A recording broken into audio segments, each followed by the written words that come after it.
안녕하세요. 황녀의 싸다고 토크 시간입니다. 네, 오늘의 사연은요. 예비 신랑의 첫사랑 때문에 많은 고민을 하고 계신 예비 신부의 사연입니다. 안녕하세요. 결혼을 앞둔 예비 신부입니다. 예비 부부인 저희는 동갑내기이고 외국에서 만나 연애하고 결혼을 앞두고 있어요. 예비 남편, 그러니까 현재 남친에게는 지독한 첫사랑 누나가 있어요. 어머니들끼리 친자매 같은 사이여서 꼬맹이 시절부터 함께 컸다고 들었어요. 그 누나와는 2살 차이 납니다. 그러다 중학생이 되고 남친에게 첫사랑이자 짝사랑이 시작된 거죠. 무려 8, 9년을 그 누나만 봤다고 합니다.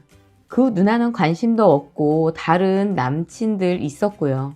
남친은 5월쯤 귀국했고 여름에 제가 한국에 들어와서 남친 친구들을 처음 만났을 때 한 여자 사람 친구가 제게만 몰래 남친에 대해 말했습니다. 이건 실명이 아니라 가명입니다. 아마 들으셨을 거예요. 현석이는 절대 그 언니 못 잊을 거예요. 현석이한테 그 언니는 거의 신적인 존재거든요. 현석이가 그 언니 말을 그냥 넘긴 걸 본 적이 없어요. 앞으로도 그것 때문에 많이 힘드실 거예요. 라고 하더라고요. 솔직히 안 믿었어요. 그래서 그 친구한테 말했어요. 저한테 너무 다정하고 항상 사랑받는다는 생각이 들게 잘해주는 남친이 그럴 리 없다고. 과거는 어떻을지 모르겠지만 지금은 아니라고 그렇게 말했습니다. 그때 절 보는 그 친구 눈빛이 지금 생각해보면 가엾게 여기는 것이 아니었을까 생각이 들어요. 지금은 너무 후회돼요. 그 충고를 안 들은 게. 남친이 한국에 온 후 제일 처음 부모님도 아닌 그 누나를 제일 먼저 만났다고 합니다. 전 몰랐어요. 최근 들어서야 알았어요. 그 누나 SNS를 보다가 화장품과 지갑을 찍어 올린 사진을 보게 됐는데 글 내용이 현석이가 사준 선물, 우리 애기가 커서 누나 선물도 다 사주네, 어구 였습니다. 그 게시글을 보고 물어보자 남친은 오랫동안 못 받고 선물도 빨리 주고 싶고 결혼 소식도 얼굴 보고 이야기하고 싶어 누나를 먼저 찾아갔던 것이다 라고 하더라고요. 여기까진 이해가 안 돼도 넘어가 줄 수 있었어요. 그런데 지난 주말에 결혼 준비로 한창 바빠서 데이트도 못 하다가 오랜만에 놀러 가기로 했는데 약속 시간이 지났지만 연락이 없어 남친과 동생이 사는 집에 갔지만 집에는 아무도 없었고 저는 다시 집으로 돌아오는데 그때서야 연락이 왔어요. 어디냐 물으니 친한 형이 많이 위독해 병원에 있다고 했어요. 저 역시 그 형의 상황을 잘 알고 있어서 남친을 이해했어요. 그런데 그게 다 거짓말이었습니다. 이틀 전 알게 된 그 진실은 그 누나와 함께 새벽에 바다를 보러 간 것이었고 함께 아침을 먹고 그 누나를 집에 데려다주고 오는 길에 저에게 연락해 병원이라고 거짓말을 한 겁니다.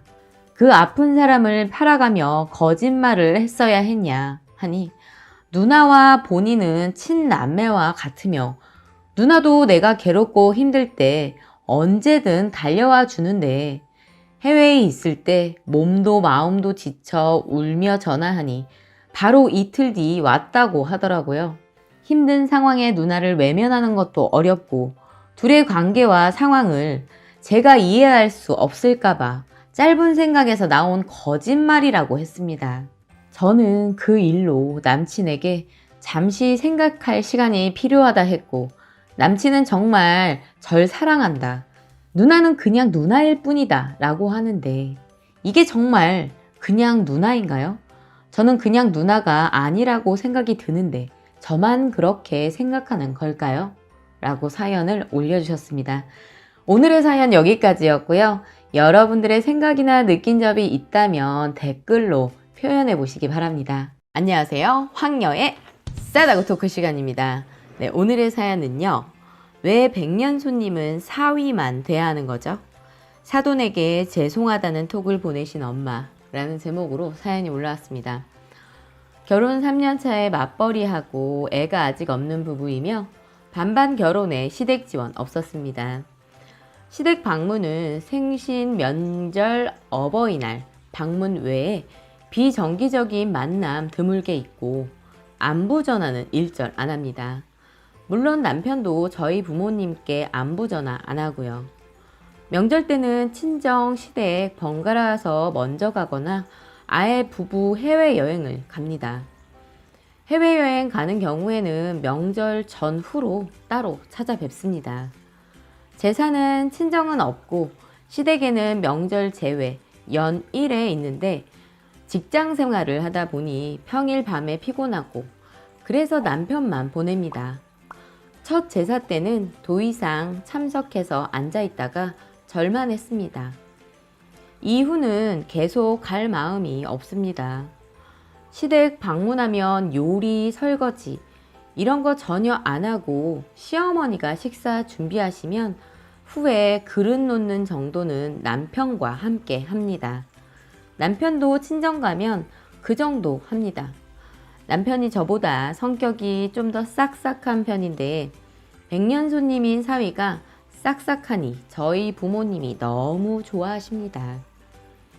친정은 경제적으로 여유로운 편이고 아빠가 아직 직장 생활을 하시는데 은퇴가 얼마 안 남으셨어요.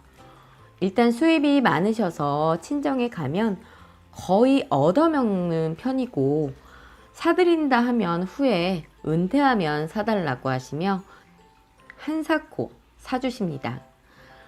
시댁에는 거의 저희가 사드리는 편입니다.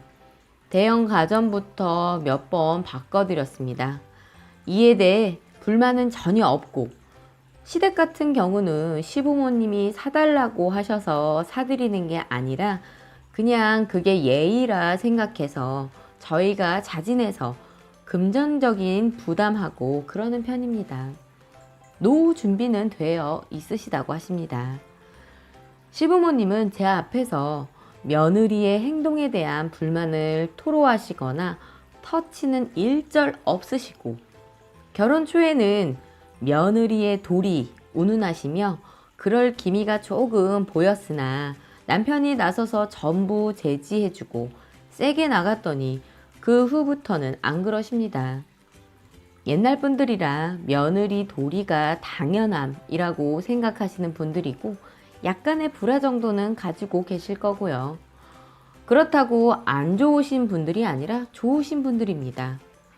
물론 그 불화라는 것도 저에게 직접적으로 영향이 있는 게 아니라 속으로 며느리에 대해 불만이 많으시거나 남편이나 주위에 불만을 토로하시는 정도겠죠.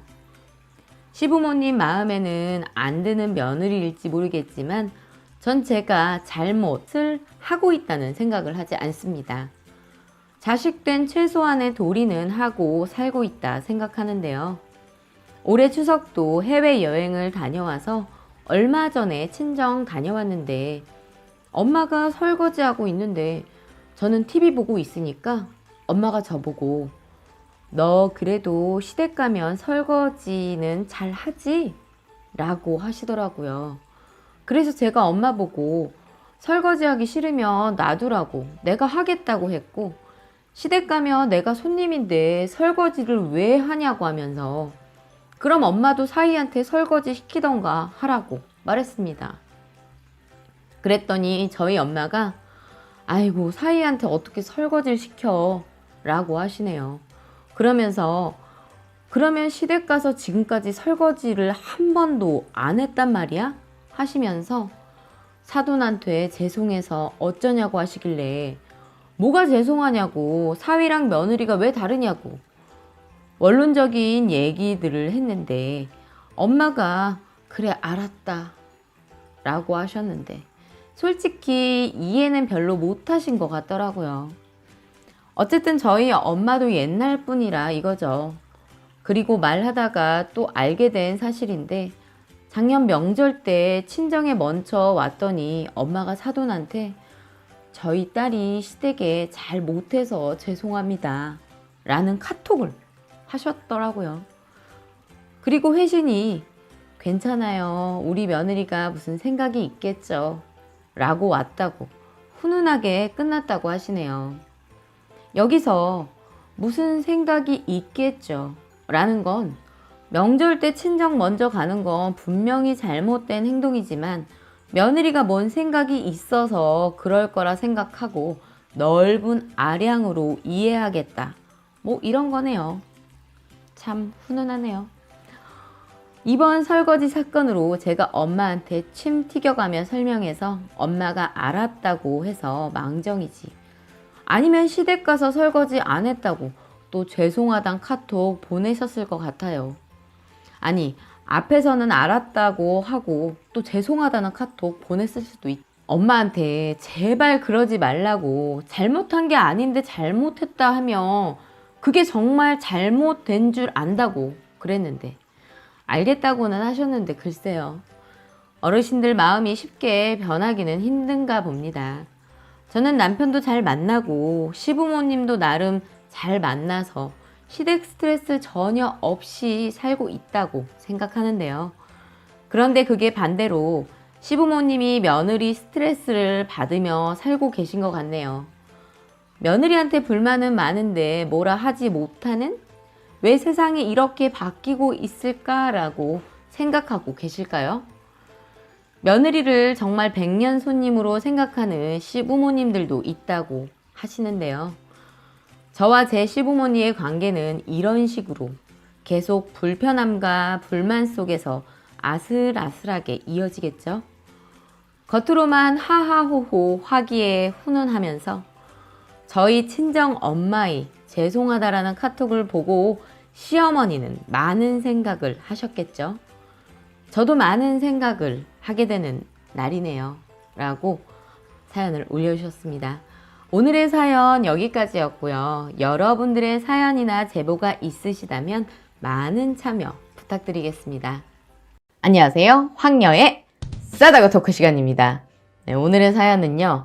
아들을 가진 한 어머니가 올려주신 사연입니다. 저는 55살에 30살 아들과 26살 아들, 그리고 25살 아들, 16살 딸까지 4명의 아이를 둔 어머니입니다. 말 그대로 30살 아들이 저와 연을 끊고 결혼하겠다고 합니다. 2년 동안 사귄 여자친구와 결혼을 하겠다고 합니다. 아들의 여자친구는 26살입니다. 그런데 제가 상견례도 하고 예비 며느리의 조건을 알게 되면서 결혼을 반대했습니다. 남편도 결혼을 반대하고 있습니다. 예비 며느리의 직업은 브런치 디저트 카페를 운영하고 여기서 프리랜서 웹 개발자, 마케터, 작가까지 하고 있습니다. 아들은 약사고 약국을 경영하고 있습니다. 제가 결혼을 반대하는 이유는 여러 가지입니다. 첫째, 예비 며느리가 질병을 가지고 있는데요. 뇌전증 약과 신경안정제, 공황장애 약까지 복용하는 중입니다.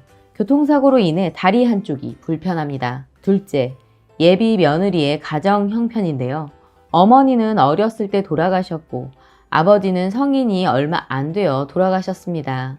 밑으로 16살과 14살짜리 동생이 있어 보살피고 있습니다. 셋째, 정신병원 입원 경험도 있다고 합니다. 그런데도 아들이 저와 제 남편이 결혼을 반대하면 연을 끊어서라도 결혼하겠다고 완고하게 나옵니다. 저는 정말 이 결혼 안 했으면 좋겠는데 답답합니다.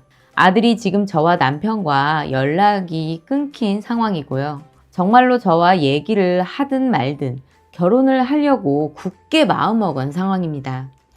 약국에 찾아가니 자기가 다 쌓아안고 결혼할 테니 날 구슬리려고 하지도 말고 기다리라고 하지 말라며 나는 아이가 아니고 신중하게 선택한 것이다 라고 하면서 병에 대해서는 자기가 더 잘 안다면서 뇌전증과 정신병 갖고 평생 가지고 있는 제가 역겹다면서 쫓아냈습니다. 와이프 동생들은 결혼 후에는 조부모님이 키워줄 거니 그냥 냅두라고 난리를 치네요. 자기는 신중하게 선택한 것이고 예비 며느리의 정신병이 현재 많이 심각한 것도 아니고 폭력성 등 남에게 피해 주는 것도 아니고 생활에 지장이 있는 것도 아니니 그냥 냅두라고 했고 다시는 약국에 찾아오지 말라는 말까지 했습니다. 지금도 계속 연락이 안 되는 상황이고 약국에 찾아가서 어떤 말을 하든 급하게 하지 말고 몇 년만 사귀다, 동거하다, 그때 결혼하라는 말도 안 통할 것 같습니다. 정말 결혼하기로 마음을 단단히 굳힌 모양이고 시간을 끌게 하는 것도 불가능할 것 같습니다. 정말 찹찹하네요. 약국 지을 때 아들에게 지원해 주기는 했지만 아들의 명의라서 뺐고 지원금 회수하는 건 불가능하고요. 아들에게 더 사귀고 결정할 거 아님 그동안 지원한 거 토해내라고 했더니 엄마 역겹다고 다시는 얼굴 볼 생각하지 말라며 돈 가지고 협박하냐면서 정말 역겹고 엄마가 이럴 줄 몰랐다. 정말 실망이다. 라고 하며 이미 식장도 예약했는데 찾아올 생각도 하지 말고 다시는 약국에 찾아오지 말라고 쫓겨났습니다. 지금 제 상황이 이런 상황이네요. 도대체 어떻게 해야 할지 잘 모르겠습니다. 아들이 원하는 것과 부모가 원하는 것이 이리도 다른 상황에서 그냥 모든 걸 다 내려놓고 아들의 의견을 따라 주어야 할까요? 라고 사연을 올려주셨습니다. 오늘의 사연 여기까지였고요. 여러분들의 생각이나 느낀 점이 있다면 댓글로 표현해 보시기 바랍니다.